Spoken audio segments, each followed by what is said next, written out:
Bonjour à tous, très heureux de vous retrouver dans Décideurs Seniors, l'émission qui s'adresse aux plus de 50 ans uniquement. Nous allons donc aujourd'hui nous intéresser à un thème santé, marcher plus loin pour vieillir moins vite, aux côtés de Jean-Marie Vettel, notre médecin gériatre référent qui vient régulièrement nous rendre visite et nous donner des explications. La marche, c'est important parce que elle permet de vieillir plus longtemps ou en tout cas en meilleure santé. Alors, quels sont les premiers symptômes? Raccourcissement de la longueur du pas, cadence moins rapide, difficulté pour se lever ou du lit ou bien de votre fauteuil.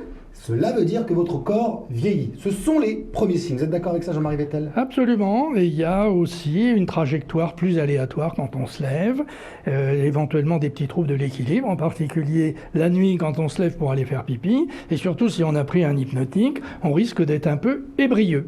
Donc tout ça, ce sont des petits signes d'alerte qui veulent dire attention à l'équilibre et il faut soigner sa marche. Soigner sa marche, concrètement, ça veut dire quoi? Eh bien, soigner sa marche, ça veut dire marcher, marcher et encore marcher. Il faudrait tous les jours faire au moins 10 000 pas. 10 000 pas, ça fait 5 km. Ah, ce qui est quand même pas mal, 5 km. C'est pas mal. Eh bien, c'est une ascèse qu'il faut prendre l'habitude de faire. Moi, je descends tous les jours à la Madeleine et je vais à mon bureau à pied. Et comme ça, en faisant un aller-retour dans la journée, j'ai fait mes 10 000 pas. Alors, Madeleine, c'est dans le quartier de Paris, un peu ceux qui nous regardent un petit peu plus loin que l'Île-de-France. Donc, est-ce qu'on a le droit de les faire d'ailleurs en plusieurs fois ou est-ce qu'il est mieux, c'est de les faire directement? Alors, idéalement, il vaut mieux marcher 1 heure sans s'arrêter.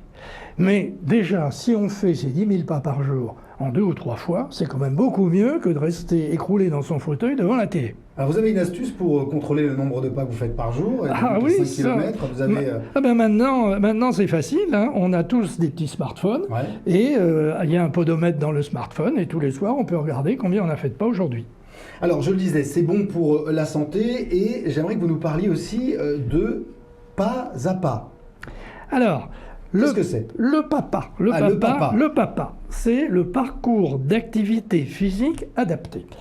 Eh bien, c'est désormais sur ordonnance médicale que le médecin va vous faire une ordonnance en vous disant il faut marcher, participer à ce PAPA. Et ce PAPA, c'est quoi? Eh bien, ou c'est dans un petit club de sport, ou c'est dans les maisons de retraite, et je me bats pour qu'on installe des papas dans toutes les maisons de retraite. Eh bien, c'est un parcours de marche qui fait une quarantaine de mètres avec différents éléments. Alors, on est assis sur une chaise, on se lève, on doit d'abord marcher sur une ligne qui fait 2 mètres sans déraper de la ligne. Ensuite, on fait un demi-tour. Ensuite, on se baisse, on ramasse un ballon, on le tend à l'animateur.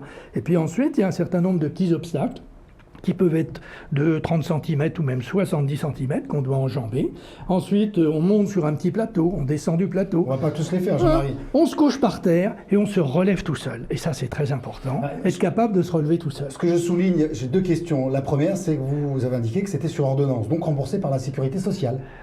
Normalement, c'est remboursé Sécu si on fait faire ça par un kiné qui fait... Et c'est pas de l'animation, c'est pas de la trottinothérapie, ça c'est une réelle thérapie pour soigner l'équilibre. Et les dernières publications de la Haute Autorité de Santé montrent que chez des chuteurs, lorsqu'ils font des parcours de marche et qu'ils font ça à hauteur de 2 heures par semaine. C'est-à-dire que le petit parcours que j'ai décrit, ils font ça une vingtaine de fois.